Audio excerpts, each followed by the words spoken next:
If you are a small business owner, this one's for you. I own a small graphic design studio, specifically website design, and I'm here to tell you, stop overcomplicating your workflow. This may be an unpopular opinion, but just because you have a large tech stack does not mean your business is successful or bigger. It just means you have a complicated tech stack and you're probably paying for a lot of subscriptions. I was recently having coffee with another Squarespace designer and we were chatting about our business processes, and he asked me, because I've been doing it a little bit longer, and he's like, hey, what's your process from when you get the client or when you think you have a lead? Do you have a CRM? Do you have this, that, and the other? How do you keep your hours? How do you keep your time? How do you do your invoicing? Is this all automated? And I gotta be honest, I was kind of embarrassed to be like, kind of none of that.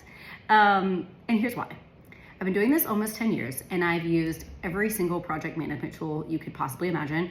Notion, Asana, Basecamp, like every single one, Monday, all of them. And for me personally, I'm not saying this is like for everybody, for me personally, it causes me more work.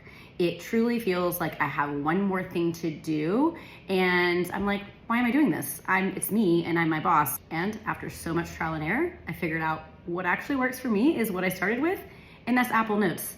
And I know this is like overly simple. And again, I was kind of embarrassed to tell my colleague, and he found it actually fascinating. He's like, we do overcomplicate things, and sometimes it does cause us more work, more subscription money, when for me, what works is I keep a separate Apple Note on my laptop for every single client. I log hours there, I log my notes there, everything's there.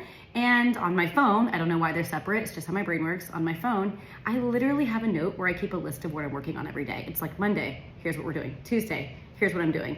And if I'm making a deadline for myself, I put due in parentheses beside it. I know, it's overly simple, but it works. So, moral of the story, if you love all these things and they make your life easier, please do you. But if you find that these things are taking more time and more money, then just get rid of them. Simplify. Everything doesn't need to be automated. Everything doesn't need to be techie. Do what works for you. It doesn't make your business any less successful.